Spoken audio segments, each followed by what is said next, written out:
Good evening, everyone. Thank you for coming tonight. I'm Sherry Scarborough. For those that don't know me, I'm the president of the West Boca Community Council. Today, this week is certainly a sad week for us and for the entire world. There are a lot of people that aren't with us tonight because they were going to a vigil somewhere else. So they called, said they couldn't. Congressman Moskowitz sends his apologies, couldn't make it tonight, but he will be here next month. So thank you to everybody that did come out. And we're in a different venue. So I'm sure there's some people sitting over at the other library wondering when we're going to start. But by now they should have realized it wasn't us in the big room. I brought it to his attention. So thank you for coming. We have Captain Moss tonight, Lieutenant Keene, Palm Beach County Supervisor of Elections, thank you, is here tonight. Thank you for coming. Anybody that wants to sign up for a vote by mail, you can do so in the back. And we have our school board member, Frank Barbieri, here tonight. Thank you for coming, Frank. And since we don't have this library for a long period of time, we have to be out in less than 40 minutes. We're going to go right to Dorothy Jacks to give us information on our tax bill and appraisals and how much money actually is brought in from West Boca, the total amount, which I do believe our county budget, 27% of real estate taxes goes into the county budget. So without anything else, or Captain, actually no, you know what, Captain Moss, do you want to give an update? I'm sorry. Sure, it's okay. So in reference to crime in District 7, which is West Boca Raton, I think everyone knows me, commander out here in West Boca. So recently, year to date, our residential burglaries are down 15%. Our vehicle burglaries, which is tremendous that it's taken this decrease, but they are down 67%. We see a slight increase in stolen vehicles, and probably because a lot of it is people leaving their keys in the car with their key fob, leaving it unlocked. That's what we see the majority of. We're conducting a campaign to try and remind people to bring their key fobs with them. Down in Miami, someone had their purple Rolls Royce stolen out of their garage because they left the keys hanging in the garage. If you follow that story, that was interesting, needless to say. And if you want to join us on November 1st, we have a public safety expo that has a lot of different topics that you can sign up for. It'll just take up a few hours of your afternoon, but if you're interested, we have the therapy dog unit is going to be there. If you're concerned with scams, online and elsewhere, you can take informational class on that. Crime prevention, or discussion of body-worn cameras that all of our deputies have now. Traffic safety, which is obviously a major concern. In fact, getting to traffic safety, a couple of you guys, people had concerns. As far as year-to-date, our traffic stops here in West Boca are actually up 25%. So we're doing everything we can to kind of quell the problems of the traffic, so forth like that. I'll leave some of these flyers up here. If you want more information on that, it'll tell you how to sign up and what you can do.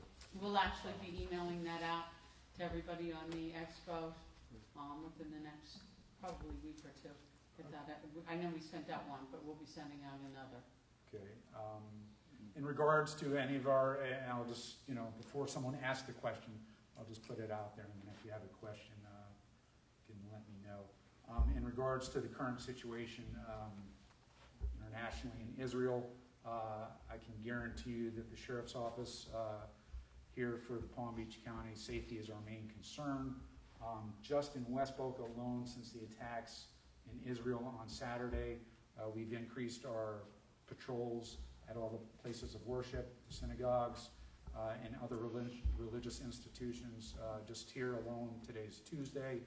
As of this afternoon, we've made 180 different visits in addition to our regular visits to these places to make sure that they are safe and that the community is safe. Yesterday, There was a rally at Palmetto and Powerline. There was probably upwards of 500 people at that rally to show support for Israel. We had a lot of deputies there to ensure their safety, because if you look nationally, to include down in Broward, things got a little out of control amongst competing groups, and we want to make sure that everyone remains safe and civilized. Other than that, we remain committed to, everyone's safety here in Palm Beach County. I can tell you, go ahead, Fred. Go ahead. Yeah, what do you got? John's West, GL Homes next to the high school work site, Lyons Road, next to Olympic Heights High School. Okay. It's not fenced, either on Lyons or on 441. Are there any rules about whether these work sites need to have safety fences to keep, like, these kids are walking right by this every day along Lyons Road, and I would suggest you call whatever work site that is, and/or possibly code enforcement. code enforcement? Yeah, I don't deal with putting up fences. If we get a call that someone's trespassing, we'll enforce the law in that regards, in reference to Florida state statute. So that would be my advice to you. Well, because I brought this up last month when Mr. Rattery was here from GL Homes. Okay, Well, I'm just mentioning that he said that the work hasn't begun yet. I said, what do you mean? I see trucks and tractors and earth moving. Oh, he says, oh, we haven't started building the homes yet.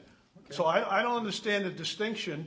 It's a work site. I don't care what they're building. Shouldn't it be enclosed? That's my question. I already gave you my answer for it, which, we deal with law enforcement issues. Sure. So if trespassing was one of them and GL Homes calls us, then certainly we respond and we take action. I don't know what the code enforcement issue is on putting up fences and construction and so forth like that, so that's why I give you the advice to contact them. Thank you very much. Thank you. Any other questions, comments? These have been very good numbers. How many of them are because it's off season? Numbers in terms of, it's a year to date, so the year would go from January 1st. What I gave you as far as up or down, whether it's traffic stops or burglaries and so forth, is year to date. So some of that is on season, I guess, if you would say January, the northerners, over here. Yeah. And then they leave during the summer, but obviously they have started to come back in the past month. So it's the comparison of the same time of 2023 as to the same time at this point in 2022. So it's apples to apples, if you will. Thanks. Thank you. Thank you. Okay. Okay, now I'm going to turn it over to our property appraiser, and she will give us the information on what we're paying in taxes and when it's due, when we can expect our bill. Thank you. Good stuff. Thank you, Sherry. Well, good evening. It's so nice to be with you all. I'm Dorothy Jacks. I'm your elected Palm Beach County property appraiser. So some of you come from areas where that might be called the tax assessor. And in Florida, we have a property appraiser, an elected property appraiser in each of the 67 counties across the state. I'm elected every 4 years.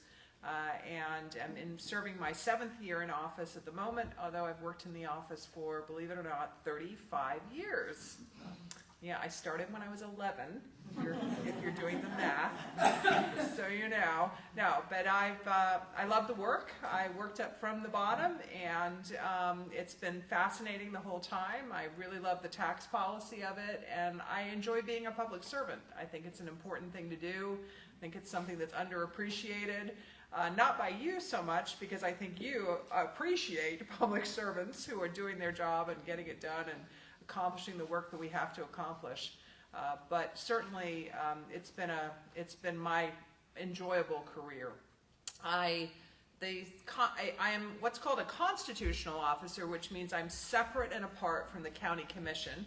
So although I serve the entire county, Tequesta, to Boca, the Water, to the Glades, I report to you, actually, to the voters. I'm like your supervisor of election, nice to have them here. Wendy Link is also a constitutional officer, the tax collector, the sheriff, and the clerk of courts. All are the same as me and elected every 4 years countywide. So it's nice because, again, I have no allegiance, if you will, to the county commission. I'm in charge of valuing property, and they, in addition to all the other taxing authorities, set the tax rate at which taxes are paid. So those two multiplied by each other equals your tax. So it's nice that there is a separation of that power. So the setting of the rate is done independently and separately from what I do, which is valuing property. So tell you a little bit about Palm Beach County. I do want to tell you a funny key fob story. I just have to tell this story. So here's, just quickly, I just got to tell you. So my friend, an accountant, okay, he's not a dumb guy, was out to dinner. And after dinner, this was in Jupiter, he drives a Cadillac, a blue Cadillac, a SUV kind of Cadillac. He goes out the door and he gets in the blue Cadillac and he pushes the buttons, car starts up, and he starts driving, lives in Palm City. So he's on the turnpike, driving, calls his wife, okay? So his cell phone is on him, right? So he calls his wife answers, they're chatting. He says, I'm 20 minutes away, whatever. And he says, it's the weirdest thing. I got in the car and the settings aren't right. Something's off with the settings. And his wife says something, and he says, it's weird. Did you leave something in the back seat? Well, do you know what happened? He was driving someone else's blue Cadillac. So they had been parked next to each other at the restaurant, these two cars, and the other gentleman had left his key fob in the car. So think about it. He got in, he drove the car away. He couldn't have done that without the keys being in it. He drove 40 minutes or something in this strange car. And then finally he realized this and he had to he turned around, went racing back to the restaurant. By this time, the owner of the car, I think he called the restaurant, and the owner of the car was mad at him, which I thought was funny too. But anyway, they managed to work it all out. He managed to get in the right car. So there's another reason not to leave your key fob in your car. That's one in a million. But kind of amazing. So I just had to tell you that story. We're talking about key fobs. So let's get back to property taxes. So,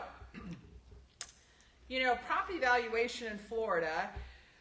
Well, let me go back. We do three things. We value all property, real and tangible personal property, which is business equipment. So if you think about a Publix, they are paying on the land and the building, and then additionally they are paying a tax on the equipment in the store, the refrigeration units, the shelving, the cash registers. All of that is also valued by our office and taxed. In fact, the largest account, the largest taxpayer in Palm Beach County is, anyone? FP&L. And why FP&L? They're power plants. And why they're power plants? Not the land, but those massive structures on the land are tangible personal property and are valued. They're business equipment. They're pretty valuable too, those massive systems that are making the energy. So tangible is valued as well as real property. All real property is valued. Both land and building, everything is valued. Then some property is exempted, okay? And the stuff you think about that's fully exempted is government buildings, religious institutions, charitable operations. Those are all exempted. Schools, we were talking about schools with Frank Barbieri here earlier, our school board member. Schools are in fact very valuable campuses, and of course are tax exempt because of their nature as part of our school system. But we value all of it, and then we exempt those things. In addition, the other big thing our office does is grant personal exemptions to homeowners. So the homestead exemption is probably the most well-known.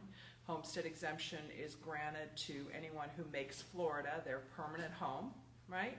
And you don't have to only own one home, but you can only have one home that is your permanent residence and qualify for a property tax exemption on it. So we grant, I don't want to talk a little bit more detail about exemptions, but the other thing we do is we manage the county base map, which is the record of who owns what and where it is geographically. That's important. We know who owns what because at the end of the year, the tax collector has to mail everybody a bill and it has to get to the right place. So we're sort of in charge of keeping that record current. So we receive information about ownership daily from the clerk of courts where deeds are filed. We update the records. We also update everything about the characteristics of your property. If there's a building on it, if there isn't, if you've got a pool, things like that are all kept by our office. So we have really good records.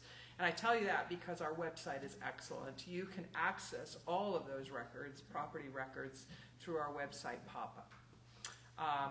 And just Google Palm Beach County Property Appraiser, it'll come right up. It's a great resource, and it's updated nightly with everything we know about property. So you can look yourself up, you can look your neighbor up, you can look our famous residents up, you can look up anybody and find out about the property, what it's worth, when it was built, if it has exemptions and so forth.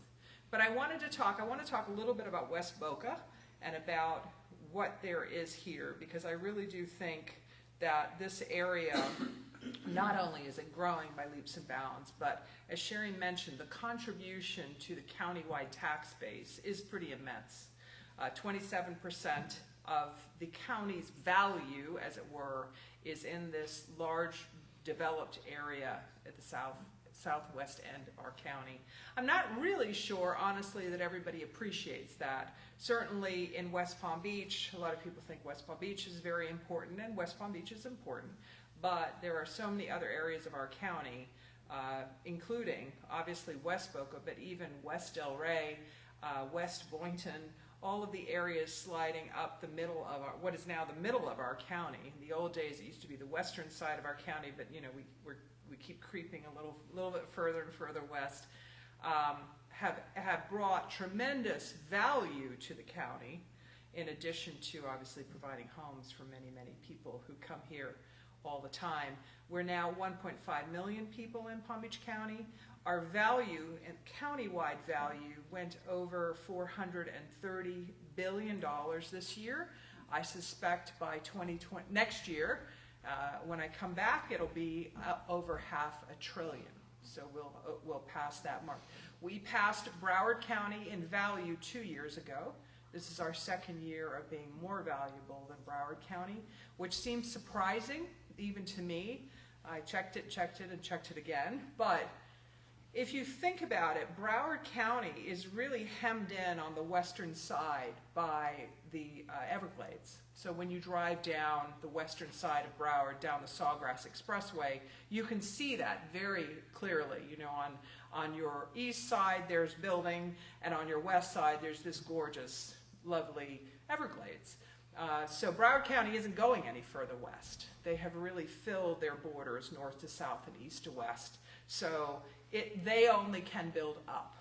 The other difference, which is not a problem for us, we still have a lot of room to grow. If you look at the map of the county, and you can do this on PAPA, if you look at the map of the county, you can really see how much land there still is. Certainly most of it, if not all of it, in ag production at the moment. But, that changes with time. I always joke, I was telling Frank I went to high school in Palm Beach Gardens. I graduated from Gardens High School. And when I was a kid, you could pick strawberries on Military Trail. That was how far east the agriculture was, right? It's quite a different county as the county has grown west. So that's the big distinction. The other thing about Palm Beach County that's a little unique from Broward, and actually more like Miami-Dade, is the number of downtowns we have. So whereas Broward has the main downtown Fort Lauderdale area, we have West Palm Beach, we have Boca Raton, we have Delray Beach, we have Boynton, and certainly Lake Worth has a historic downtown. But these are not small downtowns. I mean, Boca's downtown is probably as vibrant as West Palm Beach's is, and growing at the same sort of rate. So we have multiple downtowns, which is more like the Miami model, where there is the main downtown, the sort of commercial downtown, and then there's Coral Gables and Coconut Grove and the beach and these different sort of geographic areas that have their own center to them. So I really do see the growth continuing. I don't see at the moment anything that is going to necessarily slow it down. We have seen some reduction in the number of transactions occurring over the last year, certainly because the interest rate increases. But the prices that people are paying have not declined. So normally you would see a slowdown in the market and you would see prices start to drop. You know, supply, demand, people would accept less for what they were trying to sell because they needed to sell it. Well, it doesn't appear that that's happening. It appears that people are willing to wait and can, presumably because there's plenty of money in the economy, can wait and hold their home until they get the price that they want for it. And so that's keeping our prices quite stable. There's been a couple months where there were slight declines. You know, we thought, aha, this is it. You know, this is the regular market starting to catch up. But the next month we would go back to it being those fairly inflated values that we saw during COVID and coming out of COVID. So what does that mean? I don't know. I wish I knew. I always tell people we are really an office that's reactionary. So we are watching what's happened in the market already, and from that data we set value every January 1st. So we watch the sales that are occurring right now, that have occurred all through 2023, and then come January 1st, 2024, we will start using that data to set the 2024 values. So the 2023 values are based on 2022 sales and so forth and so on. I haven't talked a lot about Homestead, and I want to. Homestead has been one of the best things for Florida residents. I really do feel. I think it has encouraged people to commit to making Florida their primary home, which of course drives the economy of Florida. When people come here full time and they make it their home and they buy their cars here and they shop here and so forth and so on. Homestead was really developed for that reason, because initially in the 50s, nobody stayed. Everybody came down here, spent a nice month here in the sunshine, and then went home, right? So Homestead came along as a way to encourage people to buy a home and invest in Florida. Well, now, flash forward, Homestead is worth about $500 to $800 a year in tax savings. Once you have that, you get that every year moving forward. But the real benefit is you get a cap on the amount your value increases for tax purposes each year after your first year you're homesteaded. That cap's called the 3% cap, but in some years it's less than 3%. It could be 1.5% because the gauge is 3% or the change in the CPI, whichever is less. So some years it's 1.6 or it's been 0.8. I mean, there's a lot of years it's less than 3, but let's call it 3% because it's been 3% the last 2 years because of inflation. So the 3% cap stays on the property and the market value continues to rise. We continue to value it for market, but the capped value just kind of itches up just a little bit as the market goes up. So what happens is people build up a differential between the market and the capped, which is only down here. That differential builds up over time. And now, if you move to another homesteaded property anywhere in Florida, you can take that differential with you to a new home. That's known as portability. Came around in 2009, and it's been very vigorously used in the last few years as people have moved all over the state of Florida. We have 350,000 property owners with a homestead. Okay, we have 650,000 properties. We have 350,000 with a homestead exemption, and probably we take 25,000 new homesteads a year. So those are people buying a new home, people moving here from other places, people who are first-time home buyers certainly kept buying homes. And of those 25,000, about 9,000 have a portability benefit. So a third, let's call it about a third, have a portability benefit now, so that differential that they brought from another home. So it is as if they immediately reduce their taxes because their market value goes down by that amount year one and continues to be at that lower level from there forward. When you sell a home, you and your homestead and any benefit you have, leave that home, right? When I buy a home, I might be able to benefit from the prior owner's homestead through the end of the year, but at the end of the year, when he or she's gone, that homestead comes off because it went away with that person, okay? They might have been able to port it if they moved somewhere else in Florida, but otherwise it goes away. So this is why you see this enormous difference between what people pay in neighborhoods. Usually the person paying the lowest taxes has lived there the longest, because this cap effect is holding their value down, so their taxes are lower. And then the newest person in the neighborhood is usually paying the most, because they either didn't have anything coming in, maybe they had some portability that brought them down. But again, new home buyers don't have that portability benefit. People moving here from the Northeast don't have that portability benefit. It's just Florida residents moving around. So again, like I said, homestead has been an amazing benefit for Florida residents and continues to be. There is also a 10% cap on non-homesteaded property. So that would be snowbirds homes, rental property, vacant land, commercial buildings. But 10% cap is 10% is a lot. So value going up more than 10% a year until the last couple of years was unusual. So that cap doesn't kick in until it's 10%. And interestingly, doesn't affect all tax rates. So the other side of the equation, we mentioned earlier, tax rates, the school board does not take the 10% cap. The school board continues to go up at market. So on those properties that have the 10 cap, about half their taxes continue to rise at market, which is what taxes always did at the beginning of time.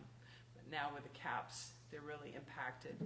You know, we take a lot of questions every day about all of these things, and I know I speak to groups, and sometimes they're like, oh my God, what a lot of information. It is a lot of information. But we have great staff. I have 220 staff who are in 5 offices across the county. We have an office here well, it's West Atlantic, so Delray, but West Delray, near the Turnpike, actually. We're at the corner of Cumberland and Atlantic, so across from Kings Point, on the north side of Atlantic, basically, east of the Turnpike, west of Jog, okay? Sort of general area. Anyway, it's a great office. It's right next door to the sheriff's office. I always like to say we're the safest office in Palm Beach County, so come see us. But we're right next to the substation. And, you know, if you have any questions, I want you to call us. We answer our phones. We do not have a dial, press 1, press 2, press 3 system. We don't believe in them. We actually answer our phones. And our staff are really understand everything I talked about in great detail. So I hope you'll call if you have questions. I do want to make sure before I take some questions, because I want to take some questions, I want to introduce Roger Michaud, who's with me. Roger, you have to stand up for just a minute. Say hi. Wait. Roger, come up here. Roger and I have worked together for over 20 years. He is one of our data analysts. So if you can imagine, in our offices, we have a lot of data, right? About properties, about markets. And Roger does something which in this modern day is critical in any operation like ours, where we have to produce mass appraisal, right? We're doing large quantities of appraisal all at once. So Roger is part of that team. Basically doing quality assurance, making sure the data that we collect out in the field is accurate to what we see on the field. Yeah. So if you can think about it, we send people out to collect data on new construction, let's say, and we're in a community, like you were talking about the Geo Homes community. When they get that built, we will have people out there measuring it and grading it also. It's important. Grade is important for us, and this is something Roger works on, making sure that that data, when it starts coming into us, is clean and well done. But I will also say, besides understanding appraisal, he also used to work in the exemption section. So we love promoting people within our office. So lots of people move in and out of departments, don't they? Yeah. Yes. And so he understands exemptions inside and out. So anyway, Roger's going to be here at this meeting with you guys every month, and I know he can answer anything you ask him, and if he can't, he'll find out. Absolutely. Yeah, and he's also the mayor of the town of Lake Park. Do you know all Lake Park? And yeah. District 10. So I thought he's a natural. He's a natural. He really is. So we're really proud of Roger, actually. Thank you. Yes. So anytime I'm not here, you ask Roger, and Roger will be able to answer your questions. But let me please ask me some questions. Yes. There's been a lot of advertising on TV. I believe it's a scare tactic as well. With this title lock that somebody can buy your title, show up at your home, and try to evict you from your own home because somehow they got a hold of title and they use that as a proof of ownership that they bought that house that was really never sold. How does that work? So, like most scams, it's like scam of the moment, okay? And that is almost exactly what you said. Somebody files a fake deed in the public record. They forge signatures and they try to transfer your home into their name, right? That's the fraud. That's actually what's happening. At that point, once they have transferred it into their name, all kinds of things can happen. They could kick out renters who are there. They could try and kick out the owner and say, you don't own it anymore, though that would be harder. Quite often it is taking advantage of people who don't know any better. Maybe they inherited the house from their parents and they didn't realize that there needed to be a legal process to move that property into their name. So a scammer comes along, reads the obits and sees that somebody died and tries to do this. Okay, how do you stop it? This is very important. The Clerk of Courts here in Palm Beach County has a fraud alert system. Okay, you can link to it either from our website or just again Google Clerk of Court fraud alert. You go in, you click on this button, you fill in this tiny little form, your name, your email address, and then every time anything occurs in the in the official records, meaning the deed transfer system, even the system where the liens are put or anything like that, you get an email. Okay, if your name appears in a public record, you get an email and it says, alert, your name has appeared in this document, and you can click on it and open it. So that would catch if this happened to your property. Because of course it would be from your name, the fraudster would have your name to their name, right? So your name is going to be caught as the deed is filed. And I want to tell you, this system works, and the reason I know that is I have one of my duties is to file tax liens when people receive an exemption they shouldn't have. Okay, so it's a lien to collect back the taxes they should have paid. All of those liens say, Dorothy Jacks, property appraiser, files this lien against you. Do you know I get an alert every time we file one of those liens? I mean, we don't file them, 20 a day or anything like that, so I get them periodically over the month. But it tells me it's working because it's catching my name, and then my email address is attached to it, and I get an alert, something has been filed in the court. So if you haven't done this yet, you need to go and do it. It's a very nice service, completely free. A lot of these people will say, oh, we'll do that for you for $25. You don't need to pay. It's free. It's a free service offered by our clerk. In Broward County, the property appraiser does it, which is unusual, but it's because of the way their clerk is set up. But in Palm Beach County, if you are a resident here, go to the Clerk of Court's website and file for it, okay? Yeah. File for the fraud. Yes, fraud alert is what it's called, okay? So just say Palm Beach County fraud alert, and it's officially coming through the Clerk of the Court. Don't fall for one of these, you have to pay for it. You don't have to pay for it, it's free.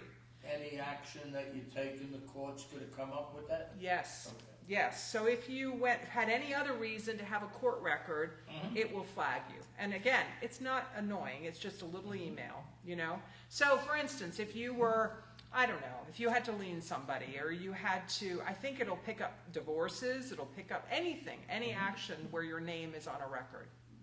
Yes. Yes. You still do the telltale postcard every January. Could you explain Absolutely. how that works? Yeah. So people ask me often, how do we find people who shouldn't be receiving a homestead? It's often a good, and it's a great question.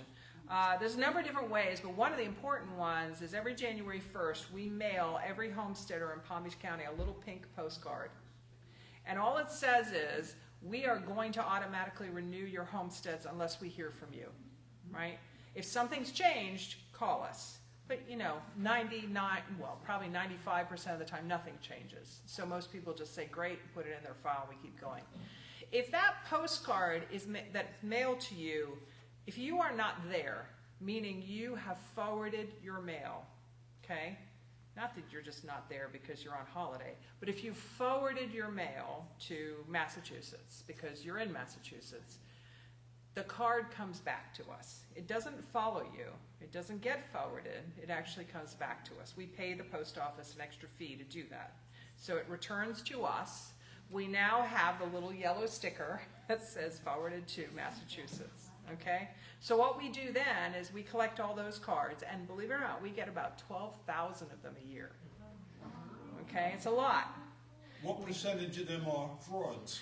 Oh, well, let me keep going. So out of the 12,000, we then mail something called a questionnaire, and that goes on to Massachusetts, and that's a letter, and it says, you weren't home, you're not receiving your mail's being forwarded, why?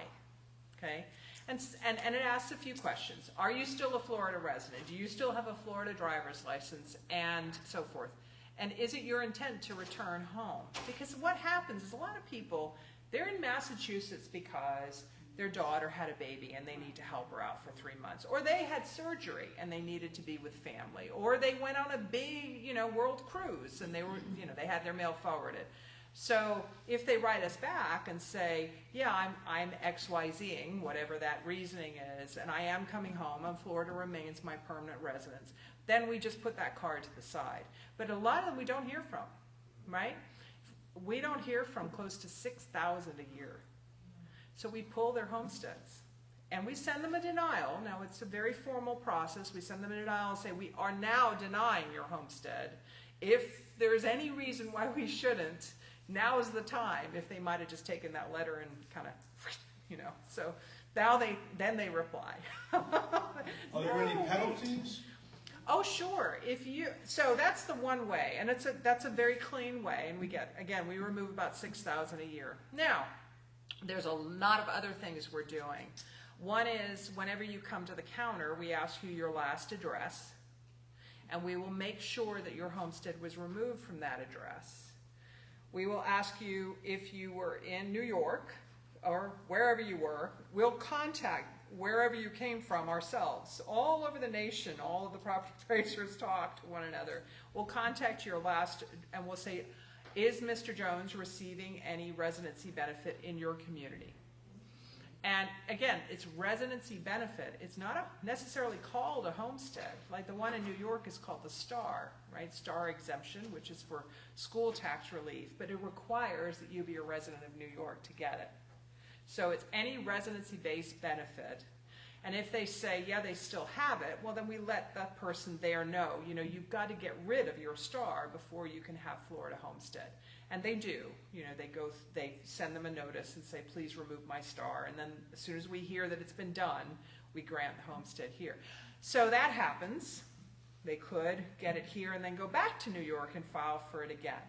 But it'll come back around one way or another. Another way is business tax licenses applications. So if you're going to rent your home, you have to get a business tax license because it's like a vacation rental, like a VRBO. We get those reports from the tax collector, which show us who is renting their home. If they're homesteaded, we take the homestead away.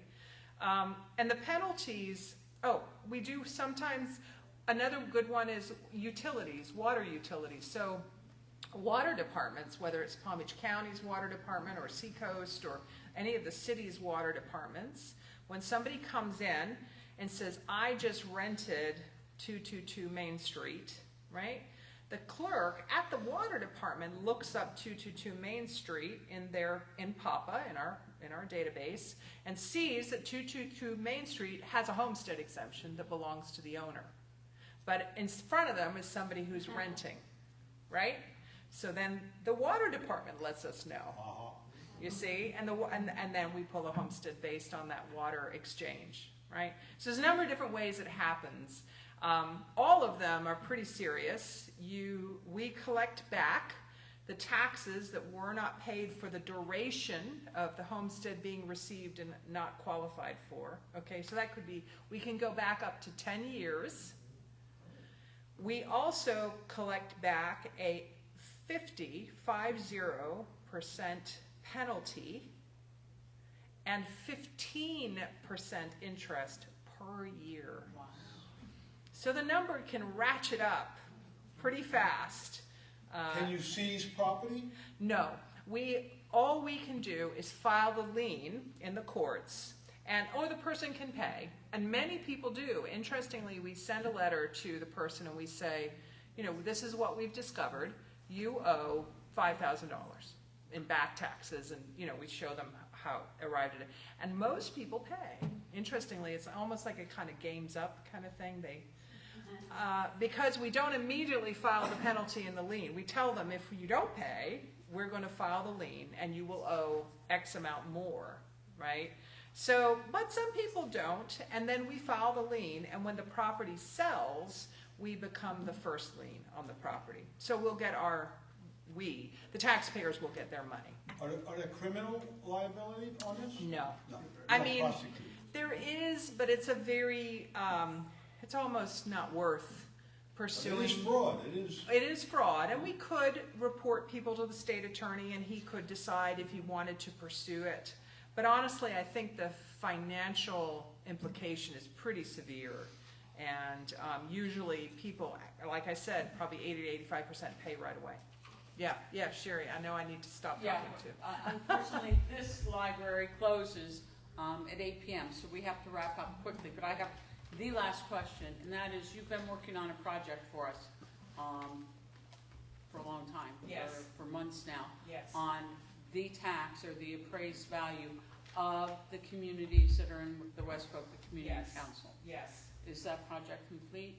We are still just finishing up, but I will, you know what I'll do? I'll make sure Roger has the numbers when he comes here next month and gives you an update, and I'd be happy to come back in the spring and do a bit more detail, like do a PowerPoint, with actual, these are how many homesteads there are, this is how many, how many units and so forth and so on, because I think that'd probably be really interesting. We're talking about data, right? Data. Yeah, I think absolutely very informative, just what we learned tonight, that we would love to have you back in the spring or whenever you're available to I come back. think too, it's just important to remember the powerful implication of your value here. And even though so much of the area is unincorporated, you have a big voice because of your contribution to the county, the county's value. I think it's important. Yeah. Absolutely. But let me come back in the spring. Absolutely. And I'll have Roger bring the high level data next month, and then we'll break it down a little more granularly so that you can see. So I think it's useful. Absolutely. Yeah. Do you want me to stop? Unfortunately, no, as much as I don't want you to stop. Well, but I know that the library keeps opening the back door and saying ding, ding, ding. Yeah, we have to. Again, thank you for all your questions. If there's anything else, get in touch with us. Get in touch with me, Roger. Thank you. Happy to be here. And have me back in the spring, and we'll talk some more. Absolutely. Yeah. We will positively have you back in the springtime. I think everybody agrees that was really informative, and we'll learn more next month at our meeting, and we appreciate it. And I'm sorry? Is this gonna be a new location? We have a hard time finding a location, unlike many of the other areas in South County that have civic centers and community centers. West Boca, which is why I'm interested in knowing exactly what it is that our member communities pay in taxes, that we don't have those facilities. We don't have a civic center. We don't have community centers. We have land either in the park or behind the library or other places that certainly could serve as a community center or a civic center. So we're interested to find out what we're paying and what tax dollars are coming back to us. So that's important, and that's the project that they've been working on for us. So are we going to have the meeting next month at this library or that library? We don't know, and we usually don't know until probably 3 weeks out where we can have a venue. So if anybody's in a community that has a clubhouse that could house us monthly for one meeting a month, please let me know. You know, we were using Boca Lago, and then Boca Lago, I think, wanted $1,500 a month. We were happy to pay something, which we were for many years, and then they went up to $1,500 a month. And Does that include cookies? that included the store-bought cookies, yes.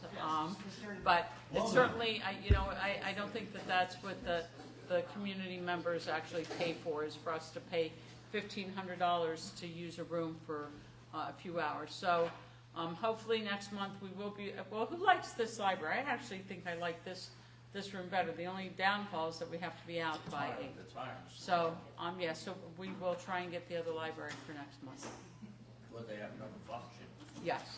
Yes, and you're only allowed to use it X amount of times per year. So we try and work all of that out. So it's confusing, but anyway, so thank everybody for coming tonight. We will see you all next month, and please be safe. We know somebody who will eagerly take